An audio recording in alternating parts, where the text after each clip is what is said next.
Okay, welcome everybody. Good evening. I'm Mark Pennington. I'm the director of the Centre for the Study of Governance and Society, hosting the event this evening. This is our last event of the academic year, and it addresses a question which I think should be of interest to any kind of reflective social scientist. So if we are to treat other human beings as agents with a capacity for agency, what does that mean in terms of the way that we should actually conduct the practice of social science? I can think of no better person to address that particular question than our speaker this evening, Professor Mark Bevir. Mark is Professor of Political Science at UC Berkeley, California, where he also directs the Centre for Study of British Politics, or Centre for British Politics.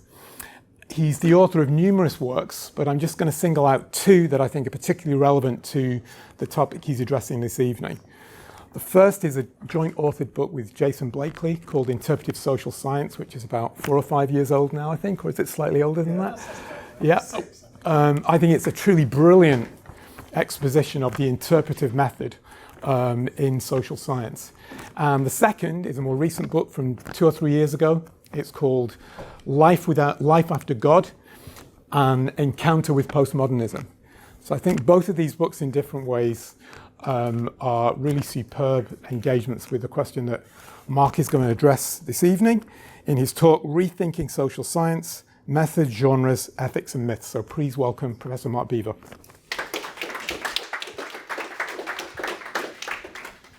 Thank you, Mark. Thank you, everyone. It's good to be here. London is my hometown, and it's always nice to come home, as they say.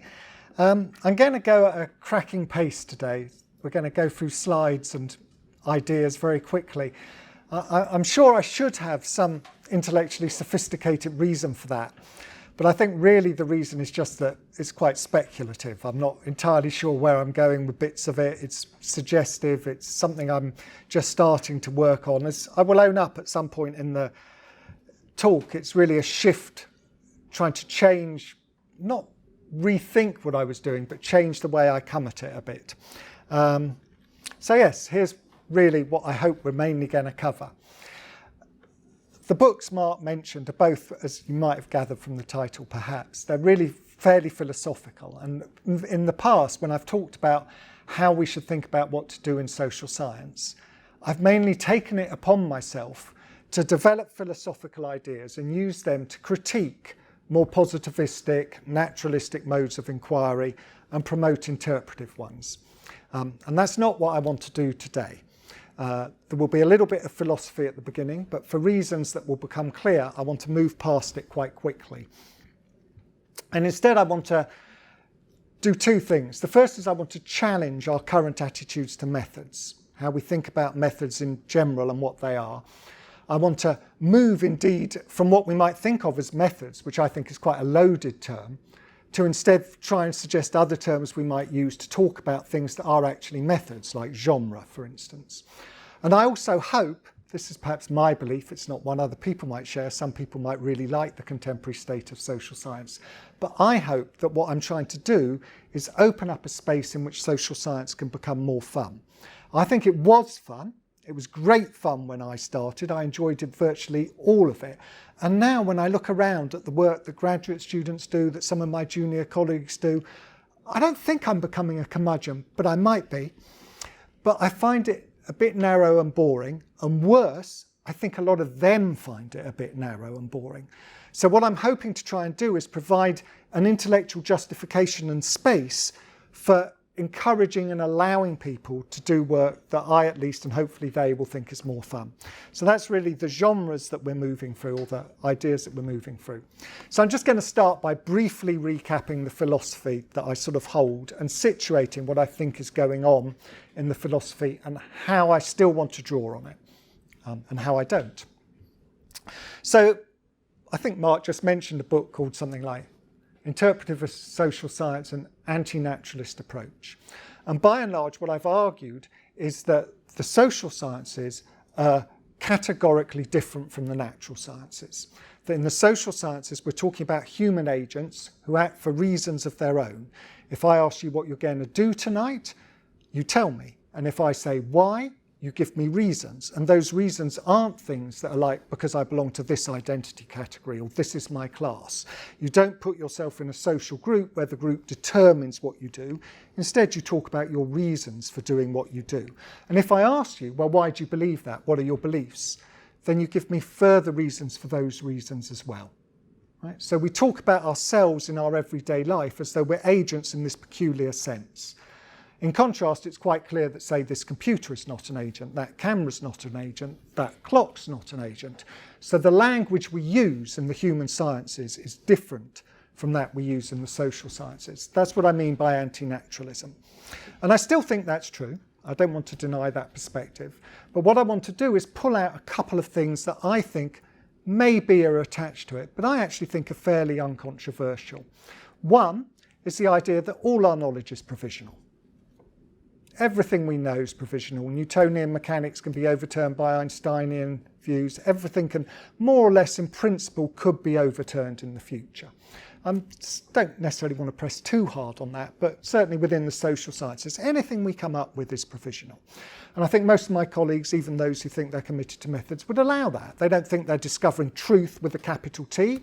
I think when philosophers or people who are hostile to positivist social science say something like, but there's no such thing as truth, people are talking at cross purposes.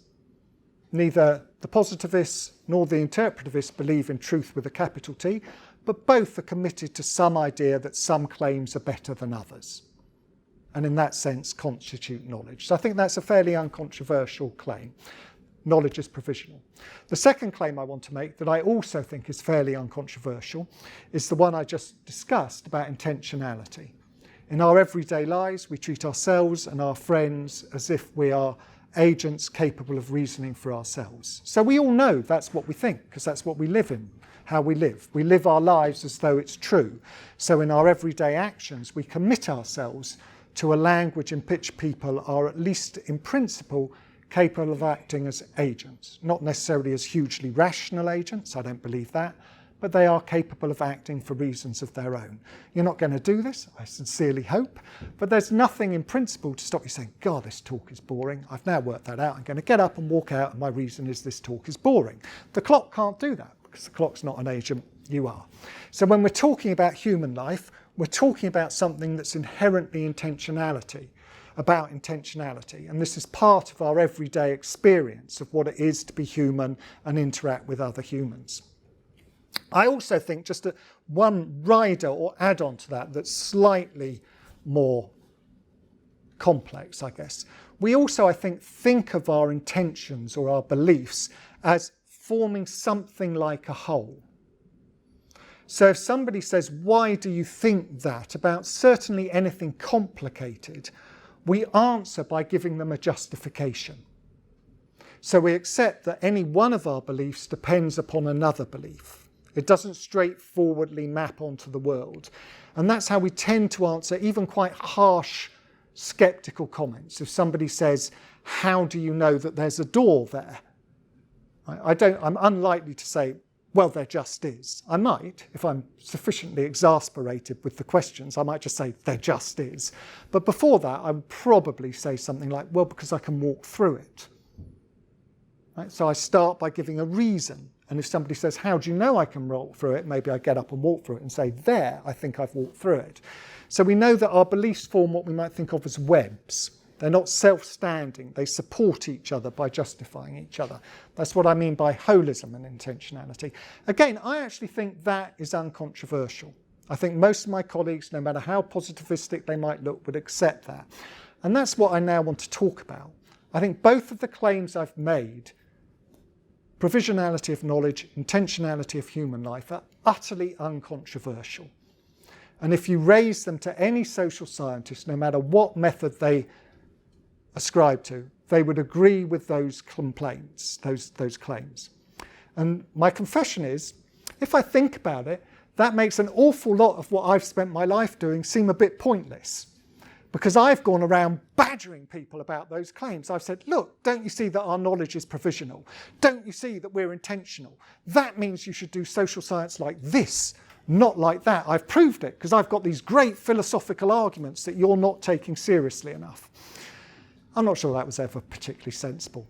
I'm very old now, so I've wasted an awful lot of my life, but I think I have, I really do. I don't want to put it that strong. I like coming up with the ideas, I like making the arguments, but I think I've sort of missed the point. Because I don't think the targets of my criticism would necessarily disagree with those philosophical points, even when they seem to. Even when they feel that because I'm attacking their approach, they need to defend contrary ideas. I don't think they really want to. It's just the position I've boxed them into, as it were. Right? So I don't really think that's the point. Instead, I think most of my colleagues who react badly to interpretive social science, who are more positivistic, want to make different claims. They want to make the following two claims. They want to say we have to ignore those sorts of philosophical assumptions and adopt more positivistic, naturalistic ones if A, first claim, we are to have rigorous knowledge, and B, second claim, if we are to have knowledge that is capable of being of use in the world. So they're not really disagreeing with the philosophy, you'll notice.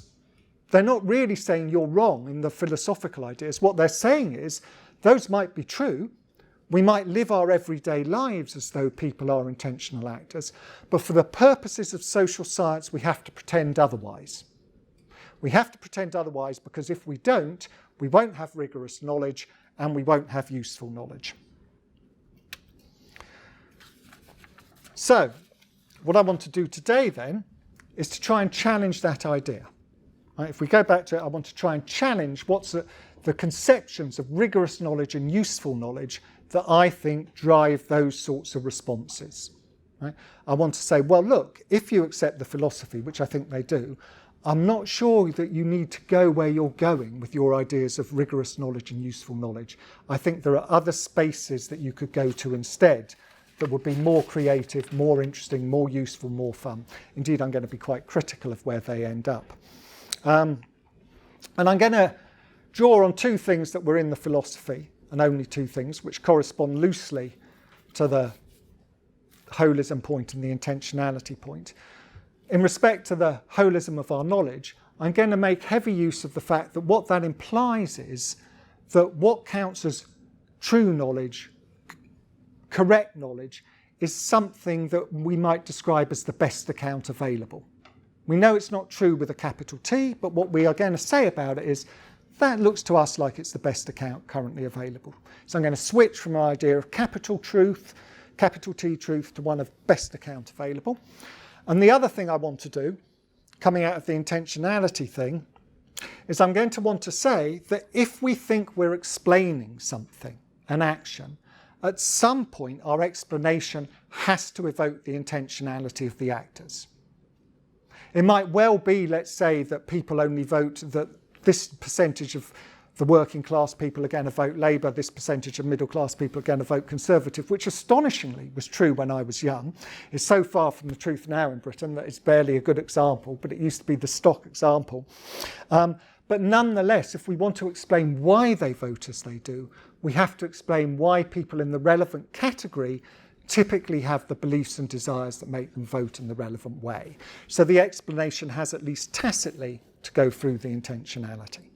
Okay, with those two ideas in place, let's move on and have a look at what does this mean about methods. Drawing on the philosophy, the very thin philosophy note. I'm not trying to develop a big philosophy. I'm just trying to say knowledge is provisional, action is in some sense intentional, not necessarily hugely rational, not necessarily vastly self-conscious, but it's rooted in people's beliefs and desires and what they think. What does that mean about how we think about methods? Well, the first thing to say, and this is just to slightly redefine what a method is, because there's so much argument about it, that really a method is just a technique for gathering and analysing data. In principle, we could quibble about the techniques. We could say, that's a really poor technique for gathering data. Right? We could say it's really unreliable. If I want to, if I want to have a sense of how many people use the tube on a given day, maybe one of the things I will do is stand 3 blocks away and count the number of people walking past me. That seems like a really poor way of getting data on how many people are using the tube. In contrast, if I stand at the top of an elevator inside a tube station and count the number of people walking down, that looks like a better way. So we can quibble about techniques and whether they're getting the sort of data we want, even straightforward techniques like counting. But most of the techniques social sciences use are decent techniques. They do get you data. If you interview people, you do get a response rate. It does tell you that this number of people gave that response rather than another response, and so on and so on. So all these techniques are more or less formally valid.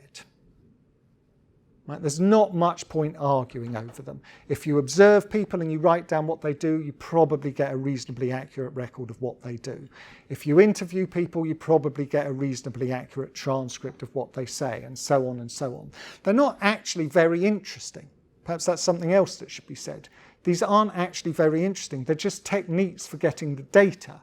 The data may or not be interesting, but the methods aren't. They're just techniques for getting data. So although they could be challenged in their application or in principle, they're more or less valid.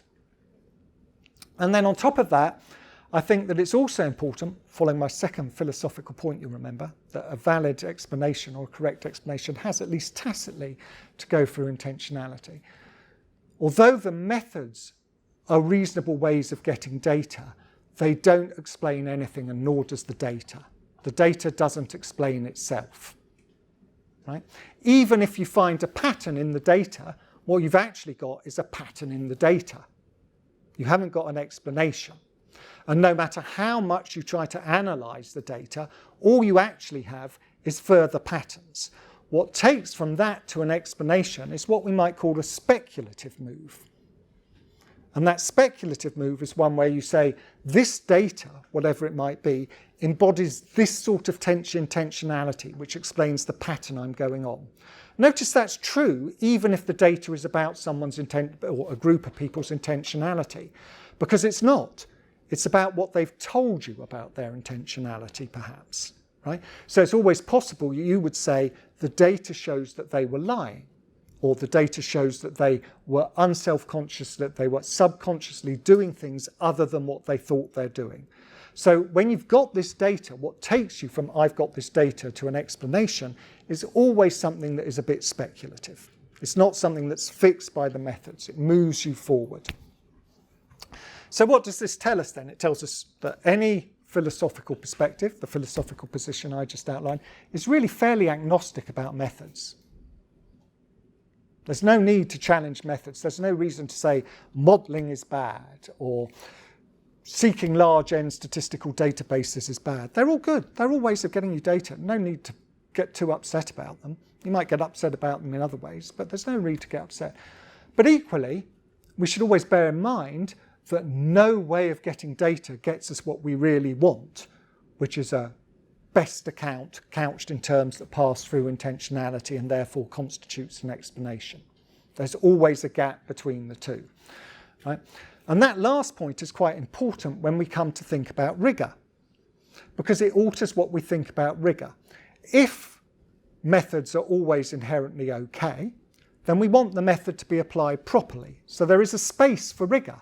If somebody's using a method, we want it to be done properly. That's what I meant when I said that any method could be challenged in its application. You could say, you're using this method, but you haven't really done so adequately. You've misused it in some sense or not properly used it. But if it's done adequately, if it's done with sufficient rigour, great. So we want the sufficient rigour in the use of the method.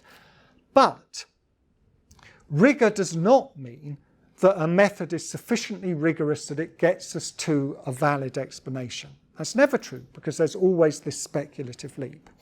Perhaps this is the point to say something else that should, again, I think, be uncontroversial and obvious, particularly when it's pointed out, but sometimes doesn't seem to be.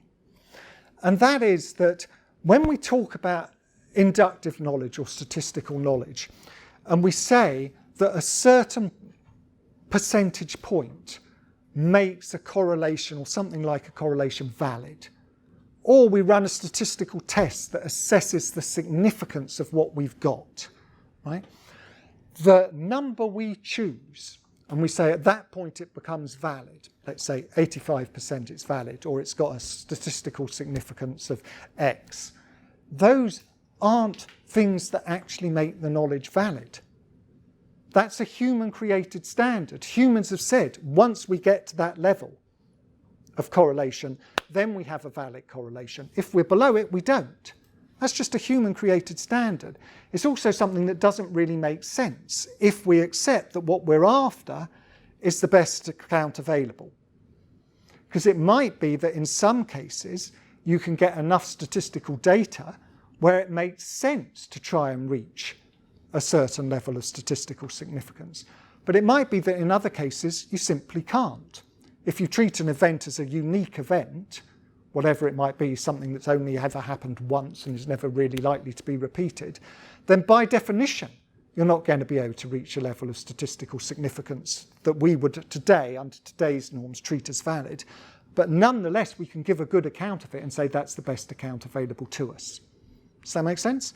It's important that does make sense, because what that suggests is that rigour in explanation is about fixed not by the technique or method you use, but by the nature of the thing you're trying to give an account of.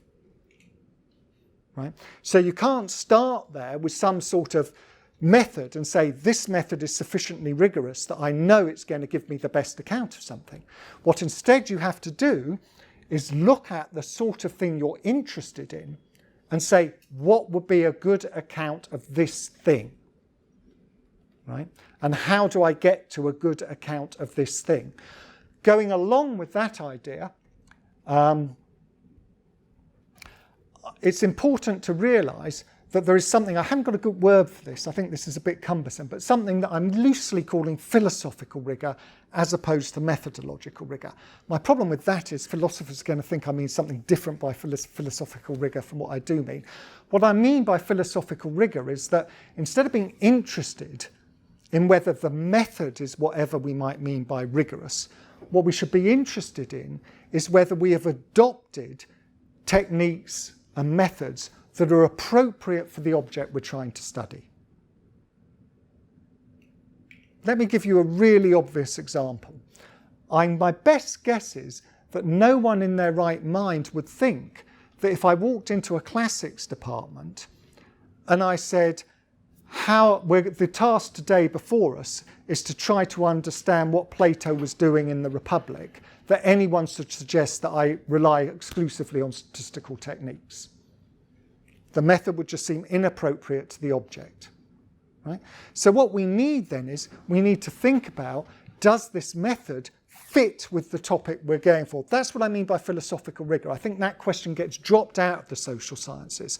We focus on whether the method is rigorous by our human standards, rather than is the philosophical rigour in that we have thought through what we're trying to ask about what, and we've thought in theoretical or philosophical terms about what sort of explanation do I give of that sort of object, and therefore what sort of data do I need to reach a suitable explanation. Okay, so against that background, I now want to get into the first thing I said I would try and do, which is talk about how we might rethink what methods are, or the role that methods have, develop a different language for them. What I've tried to do up to now is suggest that the idea of methodological rigour is largely illusory. It should be replaced by something like philosophical rigour or methodological appropriateness, that it fits the question you're trying to ask and how you're trying to answer it. I've also suggested, or I'm about to suggest, that alternative methods that are often pushed aside in social science departments might be more appropriate, more insightful, and also, getting back to my opening comments, more fun than those we increasingly seem to rely on, by which I have in mind particularly statistical analysis tied to causal analysis. If I'm right about this, it seems to me that I have two possible rhetorical strategies. One, and I think I've loosely toyed with this one before, is to try to expand the range of our existing concepts for talking about methods so that they embrace other things. Right?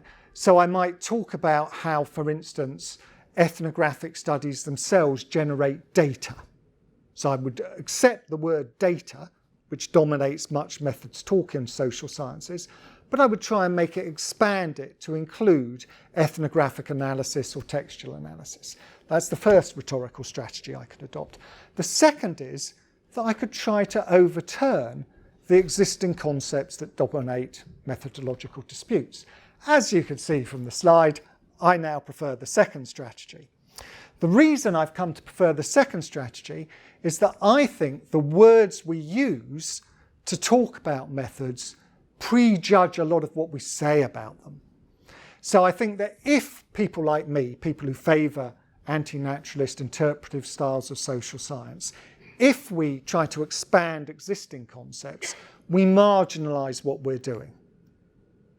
Because, okay, maybe ethnography generates data, but it's not real data, is it? Real data is hard numerical data. You're just providing soft data. It seems to me the very word data comes with those sorts of associations, for instance. So I've come to prefer the second one. So here we go. Not much is at stake. In any of the words I've adopted here, I should say not much is at stake. This is when I say we're going to go through a lot quite quickly because it's quite speculative. I'm not trying to insist this is better. What I'm trying to do is say, look, we can think differently or use different words about these things.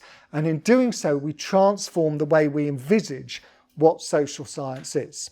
So, starting at the very top, whereas at the moment we talk about methods, I think we should talk about toolkits. Toolkit as a concept makes it much clearer that what you're doing is picking a tool that's appropriate to the task. Method loses sight of that, as though method existed independent of the task, which you'll notice I've been arguing strongly against up to now. Right? I've been suggesting it needs to be appropriate to what you're trying to do, your philosophical thing. So I prefer toolkit. Instead of researchers, how about bricoleurs?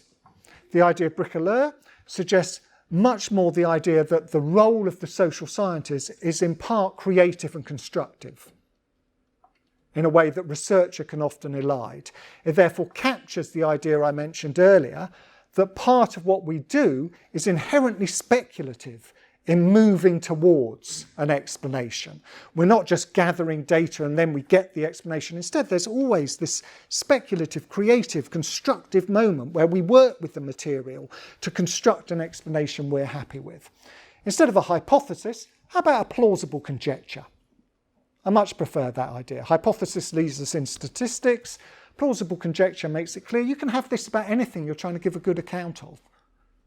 Plausible conjecture, it could have happened because of this. It could have happened because of that. Instead of data, evidence. Similar reasoning. Evidence can be all sorts of evidence. We'd all be happy with evidence. People can stand up in law courts and give evidence where they just say this happened. No one says, I'm sorry, that doesn't count as evidence. Whereas you can imagine them standing up in law courts, and if it was meant to be data, someone would say, I'm sorry, that does not count as data. So let's do away with the concept of data. It just boxes us in. Talk instead about evidence, and we expand what we can be looking for. Instead of correlation, how about pattern or theme? I've already done this a bit. I've suggested that when you have a correlation, all you actually have is a pattern you found in the data. Correlation helps to explain the nature of the pattern or its magnitude or its size or something like that. But all it actually is I found a pattern or a theme. So likewise, you could similarly in other sorts of data also find patterns and themes. They just wouldn't be numerical. So there's no need to be attached to the idea that what we're after is correlations. What we're after is patterns or themes. We're after patterns and themes because they're interesting. If you find a pattern and theme, it's interesting, and you start to say, why is that there then? So if somebody finds a pattern or theme, and let's stick with Plato, I know very little about Plato, so if there's anyone in the audience who does ancient political theory, please don't actually bring up Plato. If you find a pattern or theme in Plato's thought around, say, how he uses the concept of music across different texts, that might be interesting. You might say, oh, I wonder why that's there. How does it relate to these other ideas? How does it relate to what I think is epistemology is? That's just as interesting as if you find a correlation in numerical data and you go, oh, that's interesting. I wonder how I would explain that. So whenever we find something that leaps out to us as a pattern or theme, we're interested in it. We want an explanation for it. It doesn't matter whether it's numerical or not. Instead of structure, how about practice? I've talked about that and written about that in the past so much, I'm not going to talk about it again now. Instead of explanation, how about explication? So explanation can seem to suggest that by definition, the thing that does the explaining must be independent and separate of that which it explains. Whereas often actually what we're doing is we're sort of making our understanding of something richer, not by pointing to something that's inherently separate from it, but by sort of explicating it, perhaps in its context. We explain why somebody did something by drawing out the context in which they do so. We explicate what they do. And finally, instead of theory, how about narrative? Right. What we do is we tell a story about the world. Again, it goes with best account. The word theory can seem to suggest that what we're after is something that is a formal theory that stands apart from the data and that is validated by the data and preferably proven. Whereas narrative makes it clear we're just giving an account of something, telling a story. Stories can be true. We all know that. We all tell stories all the time. Some of them we think are true, right? So we're just telling a story, and that's true even when what we're doing is we're offering a more formal theory. What we're actually doing is telling a story disguised as a more formal theory. So again, as I said, I'm not particularly wedded to any of those words. The point is to change the language we use to talk about methods, to move away from a language that I think boxes us in to a particular view of methods and a particular way of treating methods within social science, and expands to allow us to do different sorts of things. And going with that then, the things that I think it would open up, again, I hope that in some ways none of this seems that controversial. I hope, because it's not meant to. It's meant to be something that all social sciences scientists could sort of agree to, because it comes out from common sense, but expands what's on offer to them. That's what I'm really trying to do. So if we switch from the idea that what we have then is a set of methods to something like, well, we're coming up with a load of genres or a toolkit, right? What would this mean? Well, the way I think about this, and I'm not totally clear how I want to use the word genre, I should admit yet, but I think what I have in mind is that a genre kind of brings together both tools, think of my idea of a toolkit, tools or methods, right? It brings that together with the idea that also people who use a certain genre tend to analyse things in a certain way, right? So, and moreover, the way they analyse it and the toolkit they use sort of blends into how they present it. So you can imagine, for instance, that we might say a traditional behaviouralist social science uses statistical tools as opposed to methods, that they analyse the information statistically, looking for correlations and etc. And that means they typically present their material, at least to some extent, in a mathematical form. So there you have an example of a genre that blends those things together.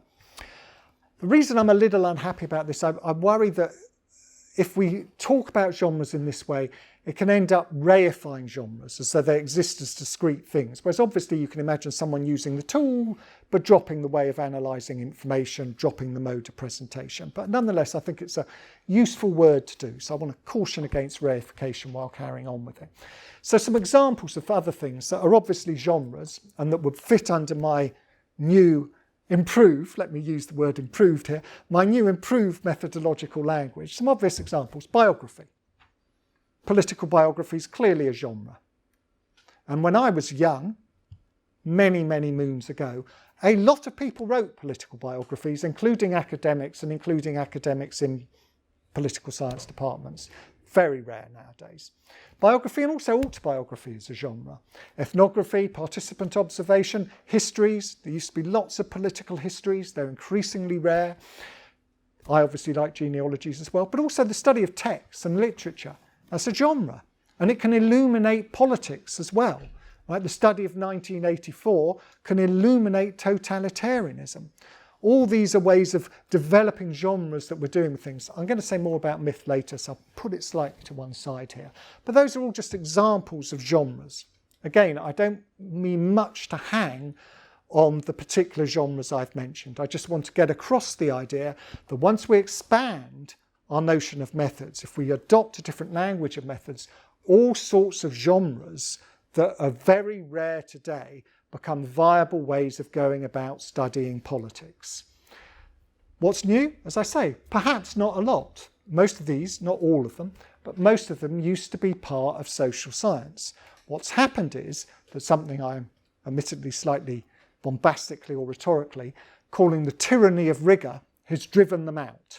They're seen as not meeting the canons of methodological rigour that have been set up by what I am suggesting is a philosophically false vision of what rigour is.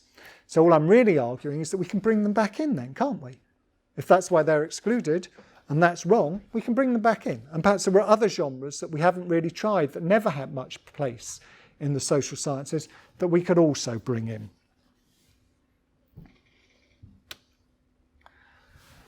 So now I've tried to deal with the question of rigour. I'm going to pause before turning into ethics to give due credit to a colleague of mine called Jason Wittenberg at Berkeley, who I have taught philosophy of social science with, co-taught philosophy of social science with for several years. And Jason would be a good example of a behaviouralist social science in some ways, behaviouralist social scientist, that's what he does. And when we co-teach this course, and you will hear some of the inspiration for this talk here, when we co-teach this course, over the years I have badgered him into submission. I would like to think I've convinced him, but I'm willing to accept I might just have hit him over the head to the point where he's so bored he just says, yes, Mark, okay. After all, I've done some work in philosophy and he's not really done much in philosophy, so, it's easy for him to give in. So by and large, he's come to accept my philosophical perspective, not just the two vague positions I think underlie this talk, but other bits of it in a much bigger perspective. But he doesn't really share my style of social science. And the way he tends to respond to my philosophical arguments is by saying something like, but suppose that if we adopted a more positivistic approach, a more statistical analysis, we could find out information that would help us cure the AIDS crisis in Africa. Wouldn't you want to do so? If I think I'm badgering him, I should just note that that's real moral blackmail, because obviously the answer has to be yes, right? There's no way I can go, no, don't want to do that. So I say yes, right? And what he's doing there is he's tying certain types of social science to rigour and to ethics, or to useful knowledge, in a way that's asking me then, well, would you sacrifice your philosophical purity for good outcomes? Right? So, hence why I now want to turn to this idea of useful knowledge as well. And the first thing to point out, just because the philosopher in me wants to, is that the claim that something is useful knowledge is inherently a moral claim. There's not some neutral definition of useful there, where you can say, oh, it just is useful, because the useful here has to be good. It has to be something like does good, right? If it's just useful for something we don't believe in, let's say, but suppose we could get knowledge that helped a dictator to go around and slaughter everyone in his or her population with green eyes. Wouldn't that be great? Then the answer is no. So built into this idea is that the knowledge that is useful by virtue of being good. So there has to be some underlying account here of what goodness is, right? I'm not really going to get much into that. That's what I mean by putting the meta-ethics aside. I think it's too complex to talk much about what is or isn't good. And in particular, I'm not going to try to answer the question, what is good? I will gesture at answers, but I'm not really going to try and answer it. Instead, what I want to do is deflate the argument that rigorous knowledge is useful knowledge. I don't want to try and offer my own fully robust alternative. I just want to deflate that idea. And I want to do so in two ways. The first is I want to say that rigour, the idea of rigour, is often a false idea in the way I said, and that means that it poses a load of dangers that often go unrecognised. I think, if I'm being mean, I think social scientists place too much faith themselves in their rigour.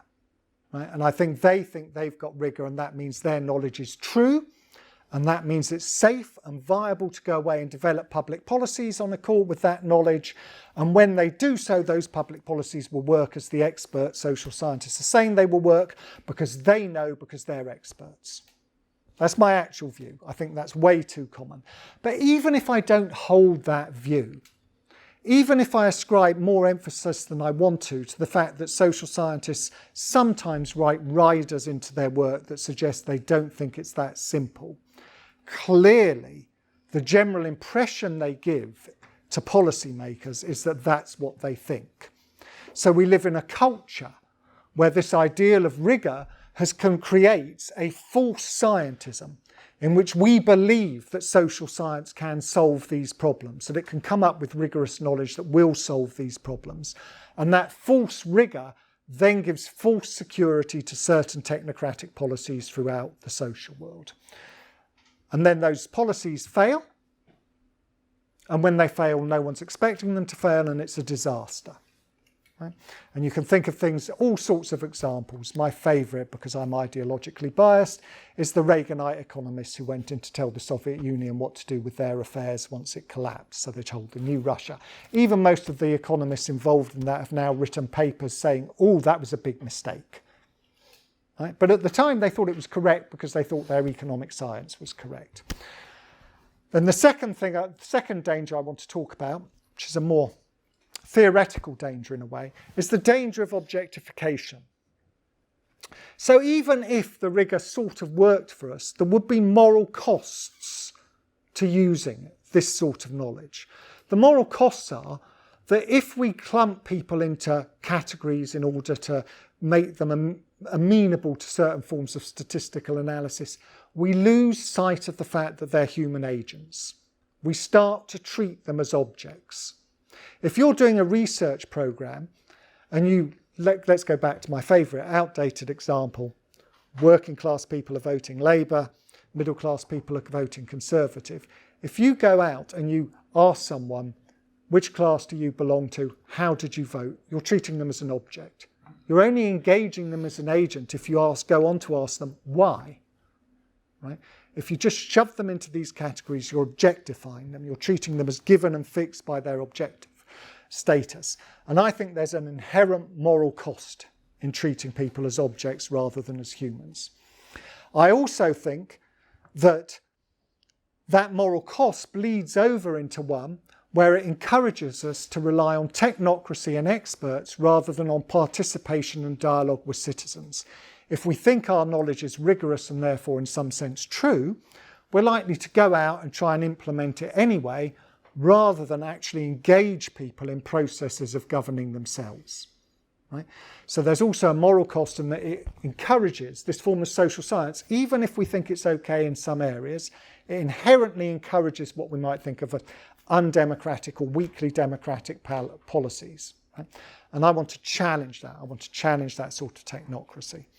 So without wanting to offer an alternative ethical defence, I just want to point out that the claim that this knowledge is useful, the knowledge we would currently consider as rigorous, the claim that that knowledge is useful is at best questionable. It's questionable because it often instantiates what's a false rigour, and therefore far from being useful, it misleads policymakers. And even when it doesn't, it's questionable that it's useful in a moral sense because it comes with all sorts of moral costs. Let me turn here to my final suggestion. So I've kind of covered the changing language and methods towards genre bit.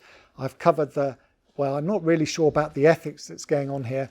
And now I want to talk about the myth bit of my title. This is actually my favourite bit. It's kind of going to feed into perhaps this is part of how social science might be fun. So part of what I was trying to do earlier when I was talking about the fact that all our knowledge is uncertain and it's holistic is suggest that our beliefs, right, not just those of the people we study, but our beliefs as social scientists are uncertain, provisional, and connected in webs. Right? We think in ways that reflect that. That means that we should, instead of really even thinking about methods straightforwardly, we should probably do better to think in terms of research programs. People who adopt a particular method typically do so as part of a research program. Let's imagine I'm a rational choice modeler and that's all I do. Really, I should have at least a tacit and ideally thought out view about the role of these models. How do they relate to reality? How do they relate to people's intentionality? How does the formal assumptions in the model relate to the facts on the ground? If the model fits, does that mean it's true? Or are all models actually just something more like hypotheses or things that we can use to think with, but they don't straightforwardly tell us anything about the structure of reality? Right? I should have a view on this. And my view on that is part of my research program. And what I do with modelling is develop that. And the way I use models should be informed by that research program. This brings me back to the idea of philosophical rigour again. The idea I have about the role of models tells me when they are appropriate and when they're not appropriate. So even if I am a formal modeler and even if I have well thought out views of what they're good for, presumably I think it would be a really bad idea to try and do a formal model to tell me why Plato wrote the text he did when he did. I would hope so anyway, right? So I would think there are better ways of setting about answering that question, because it's not, my models aren't appropriate for that. They do other sorts of work. So what we should have is research programs which bring together, again, we need to be wary of reification here, just as with genres, but they bring together someone's ideas about the nature of social science, a social theory, if you like. They bring together a social theory with a technique and with a topic. There's this topic, I think this technique is useful for it in this way, in these respects, and I do so because this is my social theory. They should all sort of tie together. What that means is if we're debating methods with one another, if somebody's saying, I really, really, really like causal analysis, and someone else is saying, I really like formal modelling, what we should be doing is talking about the way in which those different techniques relate to certain topics and how and why we think they do so in terms of our social theory. So we can't decide the dispute between the methods, whether it's, say, ethnography, formal modelling, statistical analysis, whatever. We can't decide how to evaluate those different methods without engaging one another's social theory. Because the reason someone's adopting the technique they are has to implicitly rely on what we might call a social theory. Why then is this related to myth? Well, it's related to myth because it means you're not just going to overturn something straightforwardly, because knowledge is provisional. Right? You can't straightforwardly say modelling is always rubbish or this is always rubbish. There are these whole things underlying it. And part of that is always a myth. There's always an aspect of speculation again. Someone is always saying something like, you know, I have this hunch that models could play this role. I'm going to work with it. And someone else might say, well, what about this, that? And you're sort of going beyond the evidence. We're always going beyond the evidence the whole time, because when we're doing something, there's always an implicit theory underlying it. And the evidence is never going to prove the theory. So there's always this speculative leap. And that moment of speculation is what I have in mind by myth. And it's a strong word, but it does something useful for me here. It suggests that all social science, whether the social scientists recognise it or not, is in some sense offering up a myth. That doesn't mean it's wrong. You can have good myths and bad myths, better myths and worse myths, just like you can have good narratives, good stories, worse narratives. But there's always this mythical moment in it. What does that mean about how we should be engaging one another as social scientists? Well, the first thing it means is we should be more aware of the value, instead of badgering people about the formal adequacy of their methods. We should be more aware of trying to develop critiques and unmask the myths on which they rely. Right? This is the genealogist in me. People always have a mythical moment, but all sorts of social scientists, particularly more positivist, mainstream social scientists, try to deny that mythical moment in their work. So we should try and find it and point to it. And then we should be able to say, look, that's where that comes from. Right? We should be able to point out, for instance, I don't know, I'm never very good at thinking of examples on my feet, but we should be able to point out, I did this in the last talk I gave at King's, so I'm not going to go into details here, but we should be able to point out how the prevalence of statistical analysis in social sciences in the 20th century arose because people gave up on historicism, and therefore they treated objects as though they were independent of one another. Right? So it's not something that arose because it was neutrally true. It arose because things like World War I meant people gave up on the idea of narratives of history as inherently rational and progress, and instead, therefore, had to find some other way of making sense of objects. And they did so by making them formally independent of one another outside of the context in which they happened. So you can tell histories about where myths come from and where people are coming from. That's the negative way, if you like, in which we can use the fact that social science is a myth. We can challenge people about their own myths. But it also has a more positive role in that it means we can introduce assumptions and we can introduce speculative hypotheses to bridge our work to other people's. This already happens. We just don't always call it myth. That's me deflating my own argument again to try and make it uncontroversial and something we can all agree on.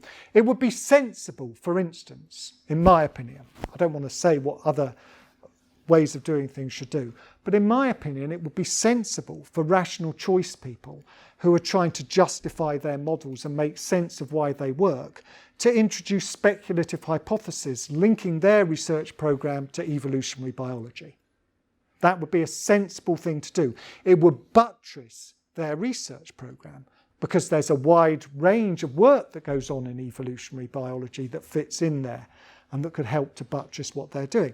It might also, note, have interesting payoffs for their work, because it might alter the way in which they think about rationality and assumptions so that they can make that fusion between the two tighter to try and make their position stronger. Right? So then they would develop their work and their research program through drawing on those sorts of synergies. But it would be speculative. Right? It wouldn't be something that would be given by the data. The data wouldn't tell them, do this. It would be purely speculative. Right? It would be a speculative gesture towards a theory that would give heft or weight to the social theory they were trying to develop in their approach. So, final thing then. In what sense, then, do I think this makes social science fun again? Well, I think Hitchens, the British journalist critic Chris Hitchens. So I can't remember who he was saying this to, and if I could, it would be very rude to say, but about someone who obviously said something about themselves like, "I'm a comic." Chris Hitchens said, "We'll be the judge of that sunshine." Such a good comment. I do like that phrase, "we'll be the judge of that sunshine." So I think this will make social science fun. But of course, you'll be the judge of that. Right? You will, not me. But I think that what this does is it takes us away from what I see as a false rigour that traps us in trying to answer only those questions which can be adequate. In fact, let's alter that slightly. There are two things I think that go wrong with the false rigour.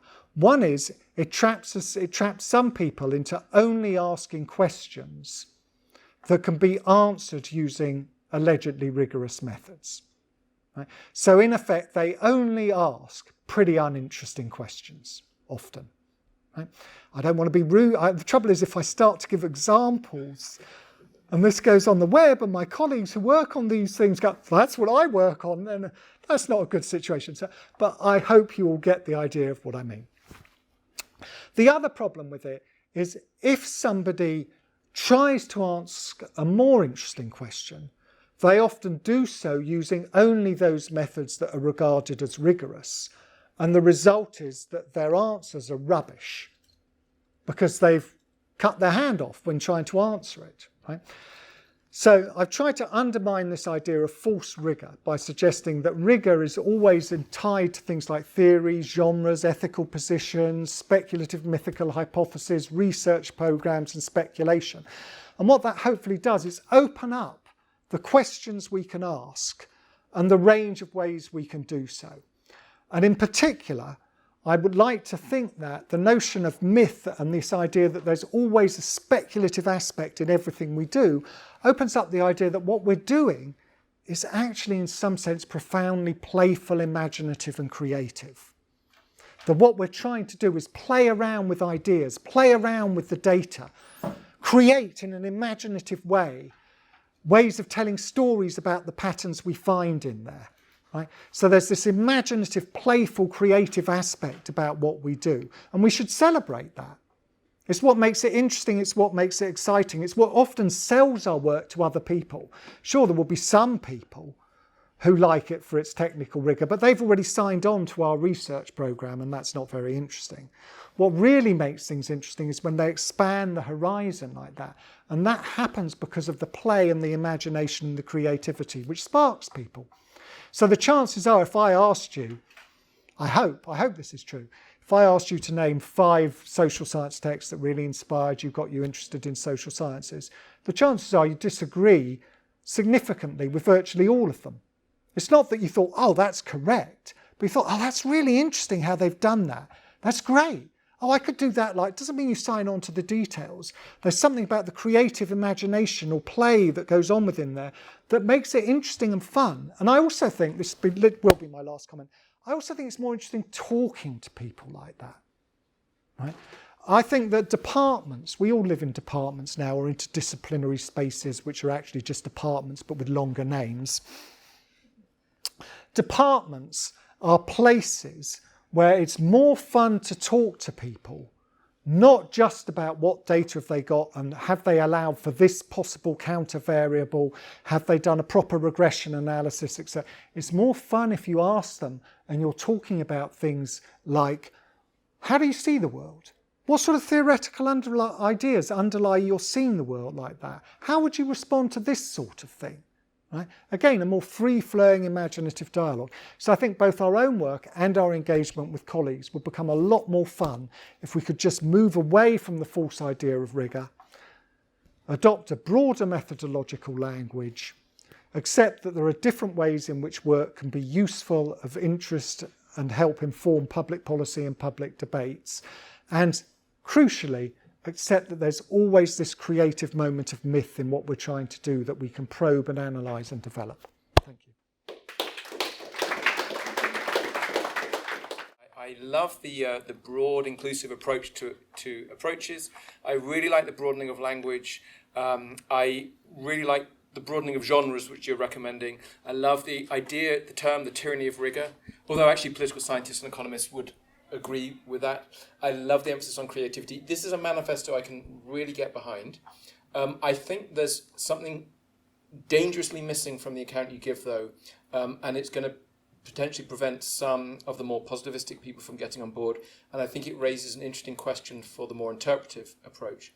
And it's what I think is missing is the idea of the logic of inference. That's in between methods and answers. So your colleague Laura Stoker doesn't just do a survey, run regressions, and produce her results and publish them at a certain statistical significance level. She doubts her data. She knows the surveys are not very reliable. When she sees an answer to a question, she'll look for several different questions and see if they're telling the same kind of story. Then she's more confident about the story that she's telling. She will look for competing interpretations of the same evidence and try to show that, see if hers fits better than the others. If not, she'll change it. So that emphasis on testing, on the logic of inference is, I would say, is essential to social science. And the question is it also essential to interpretive social science? Are there different logics of inference in interpretive social science to the more positivistic kind? But I do think that one has to engage with that emphasis on the logic of inference. Is going to be vital for how we do social science, whether it's positivistic and or interpretive. I'm trying to wonder how vested I am in positive social scientists getting on board. I know I sort of presented it as though I was, but there's a little bit of me that, in a way, I have to admit, first thing I should admit is that really I've done virtually all the work I've ever done, I've done because I like it, and that's why I do it. And that other people might or might not agree with it, might or might not find it interesting. It's never been that important to me, which I think is probably more solipsistic than is good. So I'm not advocating that, I'm just saying it.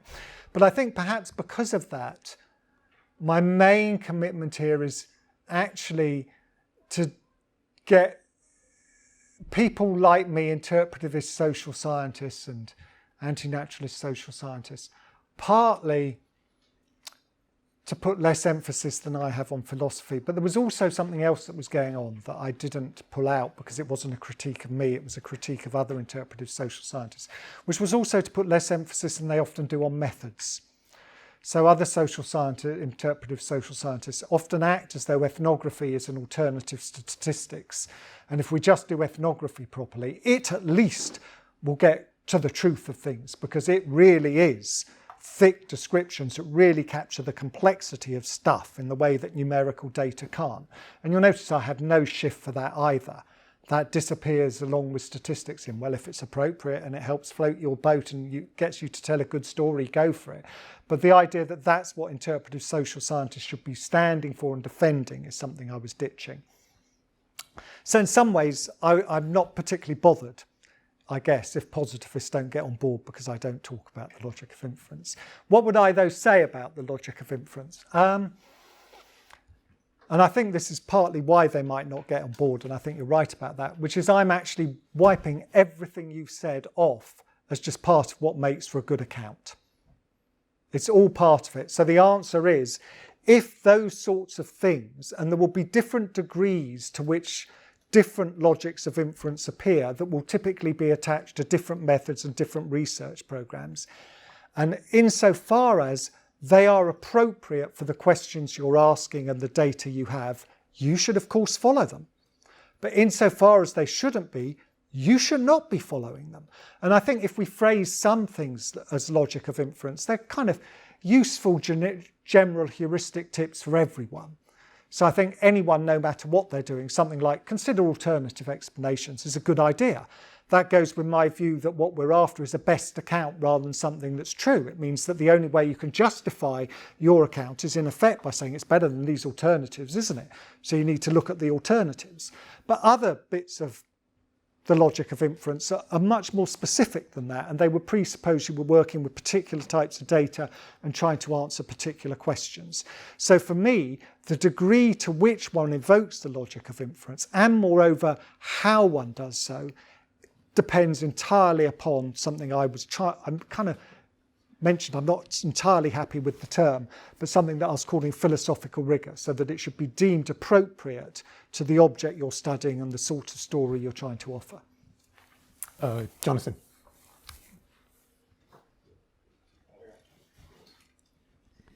Okay, thanks. Hugely interesting talk, and I think I want to sort of start by saying I think I really profoundly agree with about half of it, and really think the other half is pretty wrong, or at least very overreaching. And that can't be condensed into one or two questions. So I'm going to focus on just a couple of points. The first one is, I entirely agree that much social science employs too narrow a notion of rigour. But the reason rigour is nevertheless important is that on the one hand, you have overly dogmatic, narrow, boundary policing, shutting down interesting forms of knowledge, shutting down creativity, etc.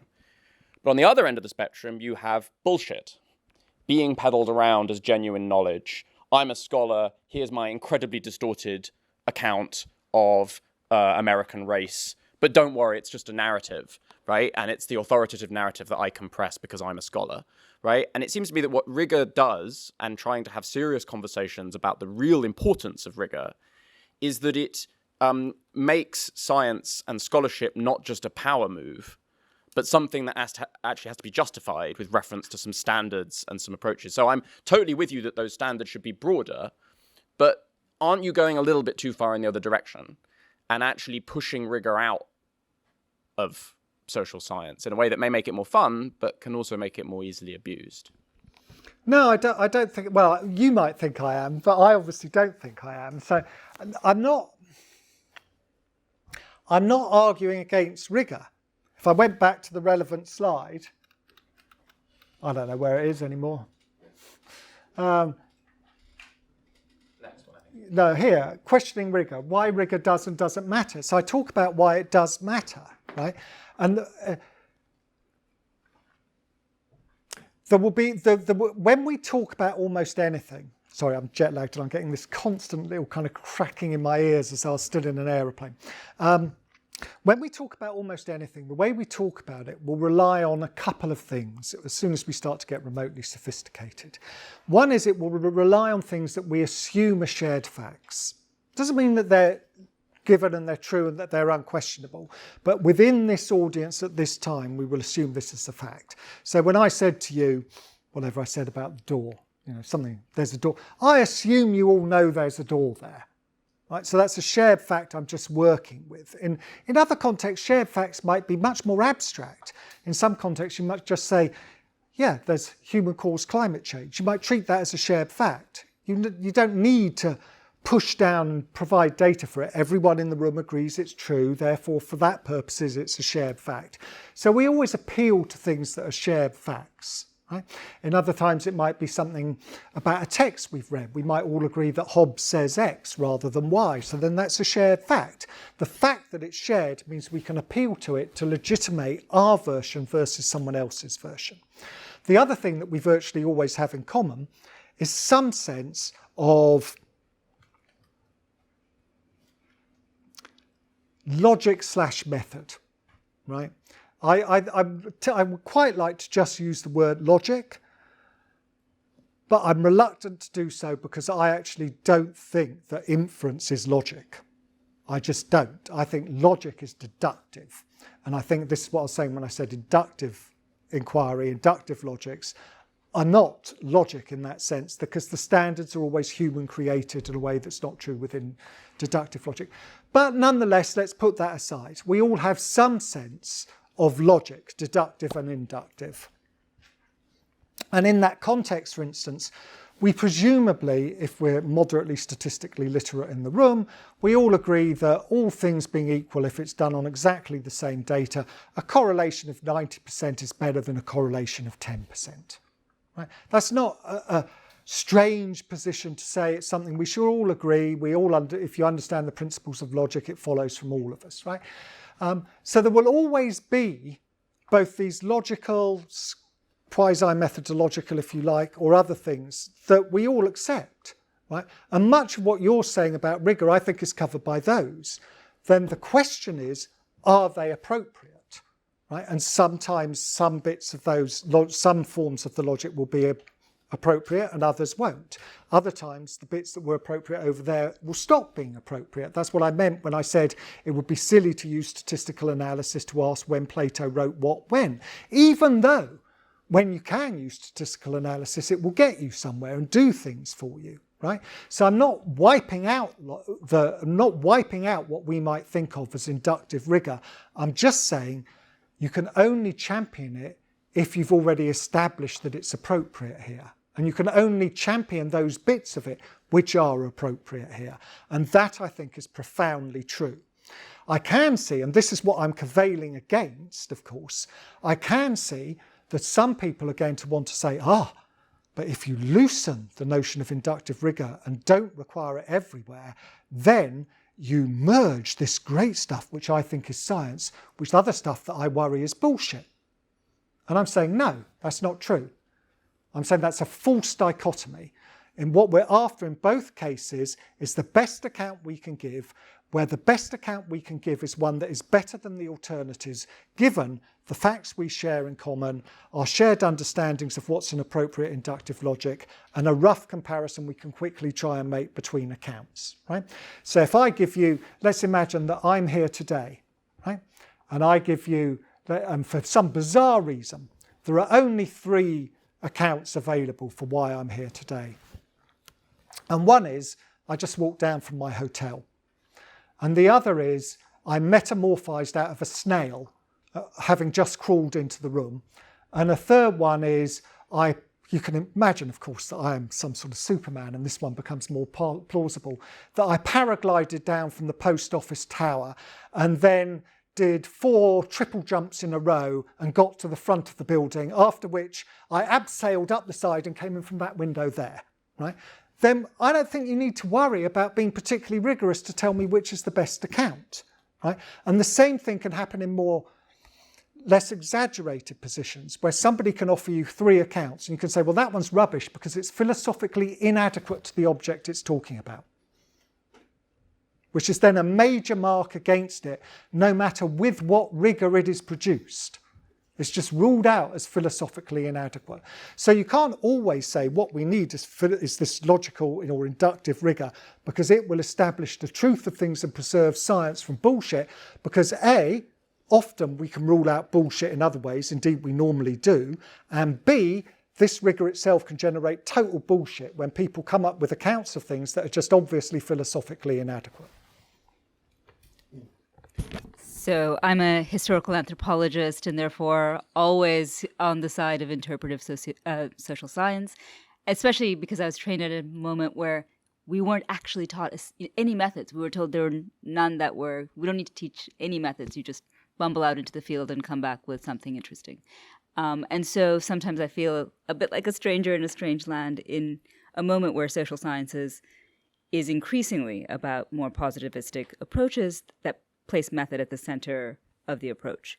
However, the one thing I want to kind of ask about is there's something that kind of winds through your account which seems to make it appear as though the more, the work on, say, causal inference, the new statistical methods, that this is somehow without pleasure, that it is joyless, that it is not creative, it is not as playful.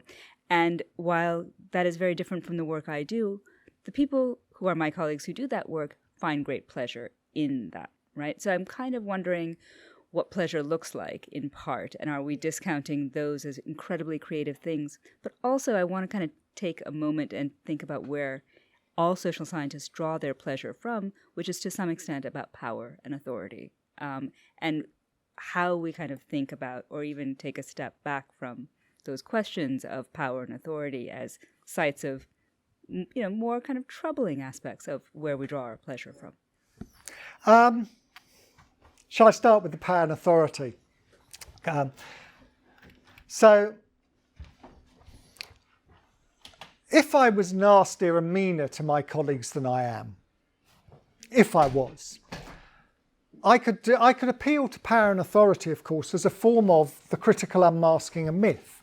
So I could say the reason they're attached to what they're doing is that it gives them power, authority and status. So I would switch from what we might think of as kind of Foucauldian genealogy that just goes through discourses to something more Nietzschean, and I would be introducing these nasty little unadmissible desires that they actually have and say they're not after truth at all, they're not even after rigour. What they're after is status, power, money and authority. Yeah, I kind of agree with that actually. I mean, I can overblow it, but it's a nice story. It might not be the best account available, but surely it enters into the best account available in some way, right? Particularly, I think, when to add to your claim, if you introduce a gendered aspect to it as well, about the way in which the genders get balanced across different methods and why and who gets attracted. It's a nice story that surely plays into the best story available. So I do completely agree with the idea that that's there, but I'm sort of bracketing it off from the purposes of this talk. And also, it's not the pleasure I mean. Right? Although I think those are bad pleasures, shall we say? And I try to promote good pleasures that are things we could all enjoy. So then, yeah, I mean, this is why I deliberately said it's up to you, sunshine. You can say to me, we'll decide that, sunshine, about whether or not it really would make social science more fun, because it might not. So some people might not find it more fun. And I could sort of see that. I don't want to say I'm inherently right, otherwise I wouldn't have left it up to you to judge. But I think that it can be pleasurable, and I expect we've all experienced this pleasure. If we haven't, we probably wouldn't be academics or would be academics or whatever. It can undoubtedly be pleasurable doing some detailed, analytic, mathematical, whatever you want to call it, work, and feeling you've got it right.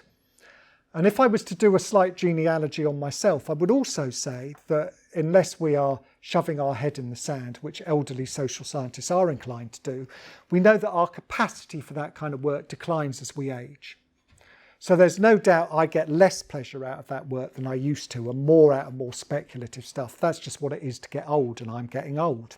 But I also think that although we've all found pleasure in that, it's a solitary pleasure. You can share it with other people, but basically it's something you do on your own, right? You work it out, you sort it out. And then outside of that pleasure, there's a pleasure that we share as a community, it seems to me, which is a discursive pleasure, which is playing with ideas in front of one another, picking up someone else's ideas, seeing where it takes us.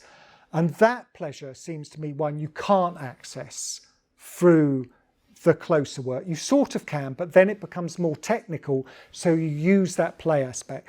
So I guess I'm not unsympathetic, which is why I think people should decide their own pleasures.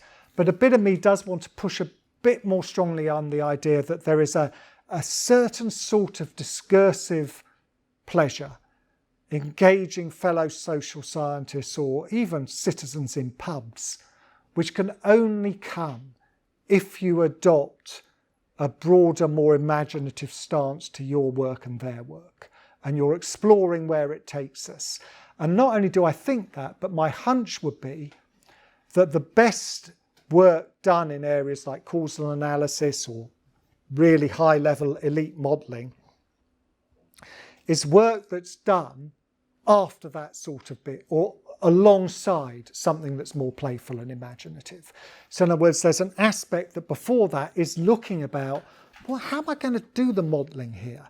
How's that going to work? Have you got any good ideas? How would that play in here? So even though at some point you get the more technical bit and that can give people pleasure, I think there's always an aspect of this other sort of pleasure involved. And I think it requires us, or it only really can be there if we adopt a slightly more playful and imaginative idea. Perhaps the final thing to say about that is it ties in a bit with this idea that there are this idea of shared facts and shared logic of inquiry. So obviously the level at which the play and imagination happens is going to depend how much you have in common with the people you're engaging. So if you're a formal modeller and the whole room is full of formal modelers, you can play around more with the technicalities of the model and probe those more together and what other things you might do. If instead you're talking to a room of social scientists, only let's say 5% of which are modelers, then you need to start to talk about what alternative approaches might serve, what the model does, how it relates to other forms of research. Yeah, hi, thanks. Fully aligned with your proposition that people can misuse things that come with the badge of rigor, and that makes it dangerous.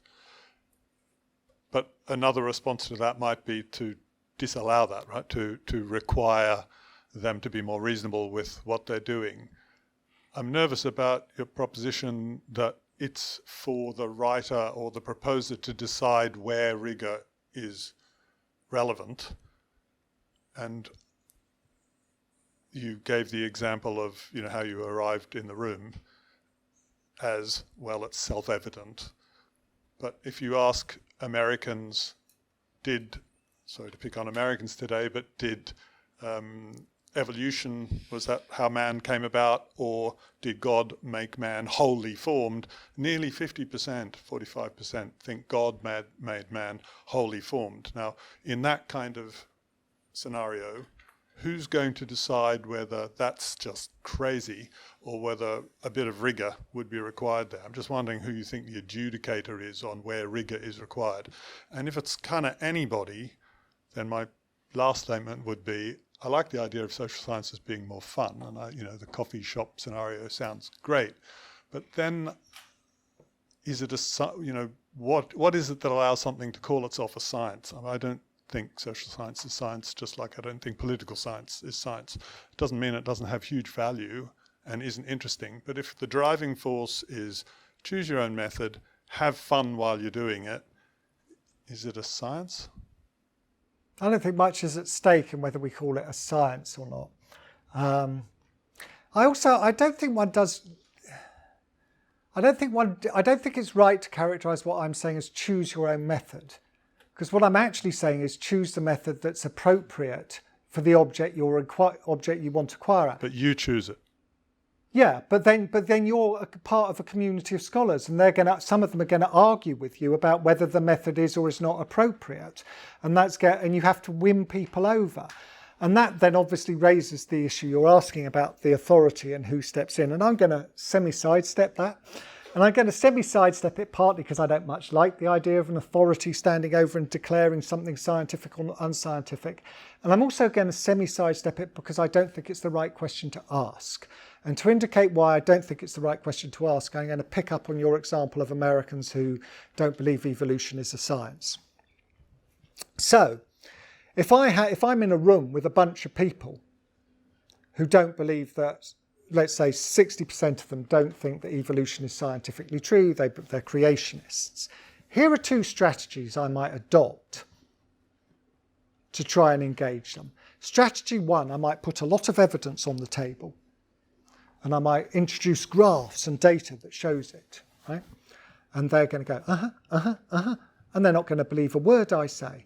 They're probably not going to believe a word I say on strategy two, but at least it's going to engage them. And strategy two is to go in and pick their, let's call it, research program, rather than the particular belief that I want to have a go at, which in this case is creationism. To pick their research program, to pick their research program and tell a genealogy that challenges what I regard as the myth within it, right? And so instead of tackling their specific belief that evolution is false, I tackle the validity of a belief in God, and particularly one tied to various other assumptions. So in other words, that instead of engaging the particular thing that you think is there, you need to step up and engage the research program as a whole, it seems to me. That's how to be good in a debating society. Sorry? That's how to be good in a debating society. Good. Do we have any more hands up? I'd actually just like to pursue the last point on evolution, because when we're thinking about the right methods, I mean, it's an interesting case where it's a natural science. People are talking about a natural science phenomenon. It's not something that can be tested through a positivistic kind of approach. The theory of evolution is effectively a story. You have a set of patterns that people observe, and you try to come up with an explanation for it. It's an example of inference to the best explanation, where you look at a pre-existing pattern and you come up with a story to try to explain it, and you try to say, is this a better story than some other story, like God created the world? I mean, there are actually people, I don't support their view, but there are people who actually would claim that there is a plausible story about the idea of God actually creating the conditions within which evolutionary processes then take place. So even in natural science areas, it's not actually so straightforward. And the point I wanted to push with you, Mark, was you're making this very much about social science, but I wonder how many of these themes actually cut across into some areas of natural science as well, what we consider to be natural science. Yeah, I mean, I sort of, just on the evolution point, I kind of agree with what you're saying. I obviously would talk about best account rather than inference to the best explanation. And that's partly because inference to the best explanation as a phrase suggests that's what you're doing. You're inferring to the best explanation, so it's the best possible one. This is the best account around if we compare those that are around at the moment. But otherwise, I kind of share the point. The other thing I would make about, maybe this is also how to do well in a debating society. But the other thing I would point out is that I'm advocating for referring all the time to sort of shared facts and shared standards of inference insofar as they're applicable there in a given setting. So in the case of, let's say, the debate about creationism, I think it's more pertinent to point out to people how they use in their daily life products, activities, things that are made possible only by believing in certain forms of science and what flows out of that. And again, I think that's a way more effective strategy than just piling up information on why evolution is correct. So you start with people where they are. This is why I don't really believe straightforwardly in an authority that's going to declare what is a science or what is the correct answer. You start with the shared facts you have, which is going to vary from a different audience. And then you tell stories against that background, which makes it really hard to get that going. Scientists, how it relates to natural sciences is difficult. On the one hand, I do want to say the social sciences are different. And in particular, I suspect the natural sciences are there's less space for what I have up there under mythos, critique and unmasking. There's some, but I think it's less.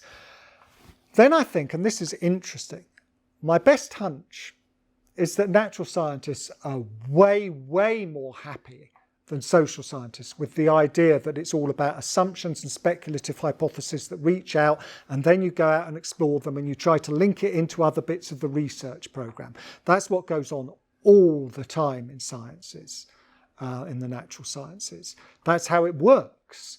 As soon as you're starting, that's not always how it works. There are bits of it where you're going out and doing experiments that are filling in information that's seen as being not there. But even then, you're doing so assuming that the program you're working in is valid. And that's an assumption that in theory is sort of up for grabs if you find something amiss.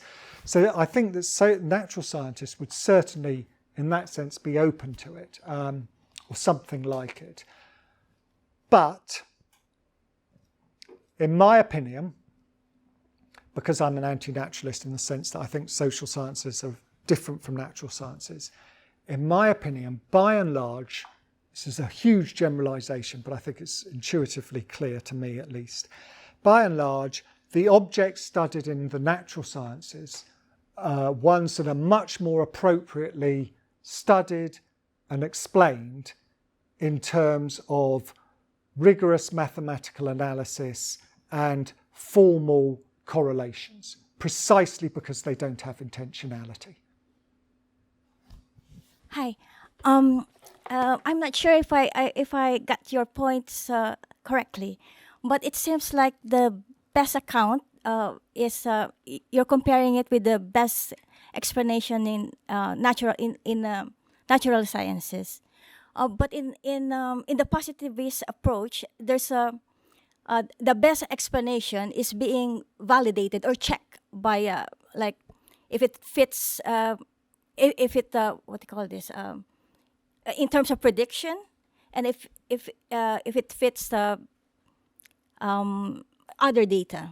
But in terms of the best account that you're talking about, is there a counterpart to that, or are you going to, or is there because you're trying to avoid that it's not positivist, are you going to say that there should be none, it should not be validated? I don't know if that is clear. Yeah, so you're asking me to say how I would define what is a best account. Yeah. How do you judge? Yeah, what is a best account? I have long and short answers. The long answer, if anyone's really interested in, email me. It's a paper I wrote many, many years ago, before younger people in the room were probably even born, where I've now come to see what I like about the paper and realise I didn't put it in the paper at all. And what I do in the paper is I suggest that you're only going to be interested in trying to reach a best account of X. Let's just talk about X now. You're only going to be interested in that if you believe that you can't declare any given account straightforwardly true. Right? If you can say that's true because it fits, then you don't need a best account, because the true account is obviously the best account. So by definition, you're only after the best account if you are in some sense a post-foundationalist or anti-foundationalist. And what I do in the paper that I like in the paper is I use that fact to say, therefore, that any pertinent account here of a best account can take post-foundationalism for granted. So then I deduce various criteria for comparing accounts from the fact of post-foundationalism. You can see how I used to be able to do technical stuff that now I'm way too old to do, as I mentioned earlier, and that paper instantiates that. So that would be the long account, would be in the paper. The short account is that I'm suggesting, from what I've talked about so far, that it has something to do with fitting the shared facts and shared logical requirements of whoever's engaged in the conversation. And whichever account best fits those shared facts and those shared ways of going about things is, for those people in that space, then the best account that's available. The interesting questions that I realise I'm not really answering then is what goes with best fitting the facts and things. So, for instance, I think that includes an aspect of speculation. I actually think a good account doesn't just fit the facts, it opens up hypotheses that people find interesting, and then if people explore the hypothesis, they find doing so fruitful. A bad set response to shared facts is merely to say, oh, well, that fact's an anomaly, or, oh, well, I don't like that, or to just close down the opposition. So, for instance, if you pile on the pressure, and I've done this, if you pile on the rhetorical pressure on rational choice people who believe their models are true because they fit the world, and they say, oh, well, in that case, all I'm doing is offering something that we might think of as a useful heuristic. These models are just heuristics. That's a bad move. Even though it fits the facts better than treating them as something, treating the models as true, it's actually a bad regressive move because it happens absent any justification for why these models are better heuristics than other things. If they then, so why, okay, so it's just a heuristic, but why then should I be interested in it? Why shouldn't I instead treat reading a Shakespearean play as a heuristic? So to relabel the model a heuristic becomes a progressive move only if, say, it leads you to rethink what models are, or to come up with criteria for good and bad heuristics and show how models fit them. So there's this sense in which the best account is partly that which fits our facts as we see them at the moment, fits our standards of inquiry as we see at the moment, but also something that has this opening, flowering, imaginative aspect to it, whereas it expands the inquiry. I think we've got time for just one more. Gentleman there. Hello. First of all, very enjoyable, so thank you very much. I'm curious about what your trajectory was kind of coming to this, particularly because I've felt there have been similarities in some of the things you said to stuff I've read about from the old positivists, even. Like this, the idea of obviously the best account of knowledge supplanting the last being very Popper. This idea of not mistaking our concepts for the things of themselves. Also reminded me of stuff he wrote about in The Open Society. Michael Polanyi's work on epistemology also came up, and I find him interesting because he went from being a chemist to social scientist in Mont Pelerin. So it's kind of the opposite trajectory, almost. And I wonder, especially because you seem, as you said, you've done some work in philosophy, how did your education or personal research in philosophy link in originally with your work for social sciences? Well, I'll try and answer the biography thing, but I'll go very quickly, if you don't mind, and instead focus in on how it does or doesn't relate to positivism. So I started, I'm a political theorist really by background, and it would be slightly misleading to say I started as a historian of political thought, because actually I developed two research programs, one in the philosophy of social science and one in the history of political thought.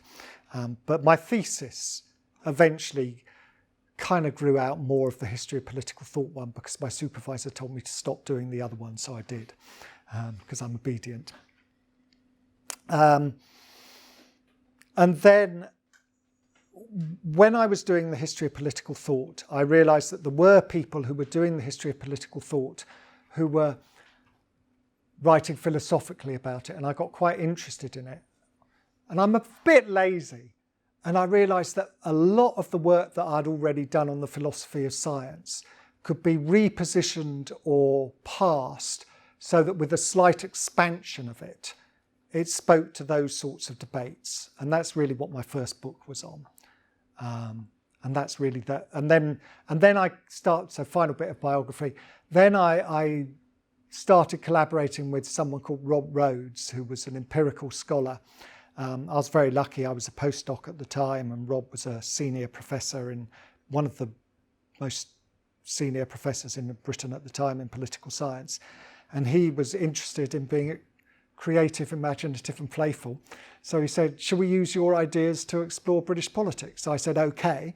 So then, because I'm quite lazy, I repositioned the ideas that had originally been the philosophical background to the thesis and then become the philosophical basis for how to go about doing the history of ideas to become the philosophical basis for an interpretive approach to social science. You can see the laziness moving across it. It's very easy to just kind of reposition like that. So that's roughly what happened. And then on the positivism thing, I agree with you really. I mean, I think that when I've been using the word positivist, I really have had in mind a caricature of a positivist social scientist. And what you're doing is raising the possibility of positivist philosophy.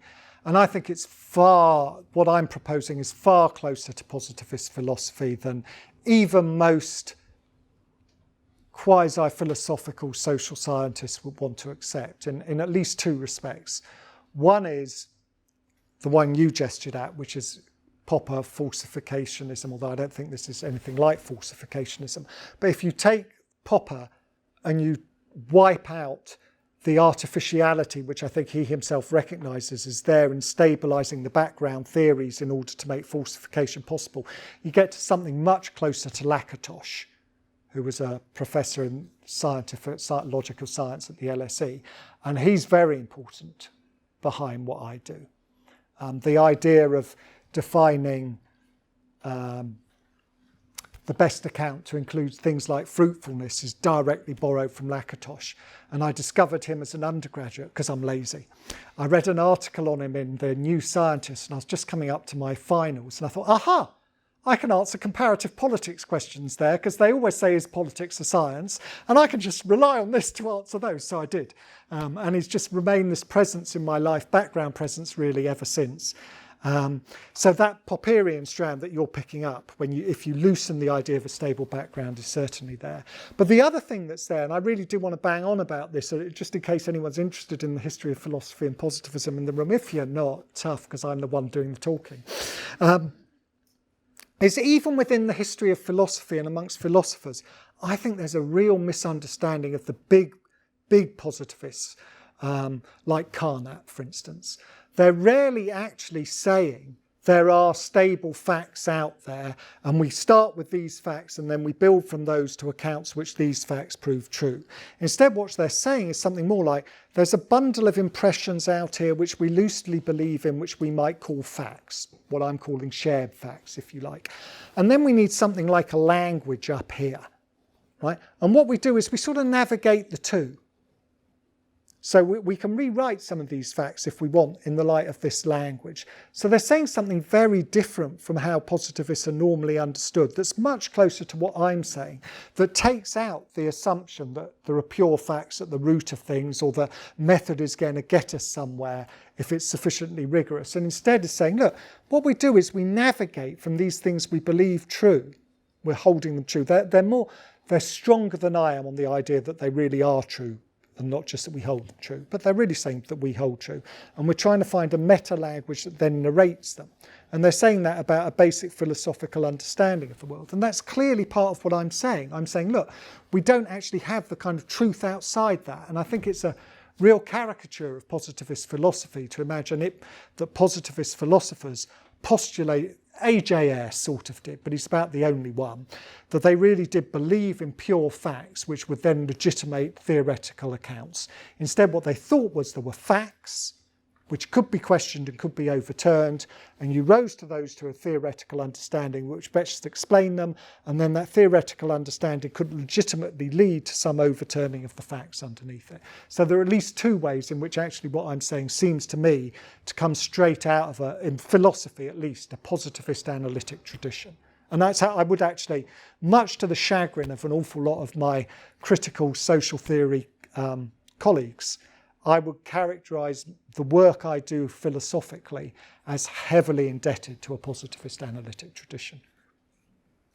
Okay, well, on that point, I think we've given Mark quite a good run for his money there, and I'd just like to thank you all for coming, and like us all to thank Mark for such a stimulating presentation.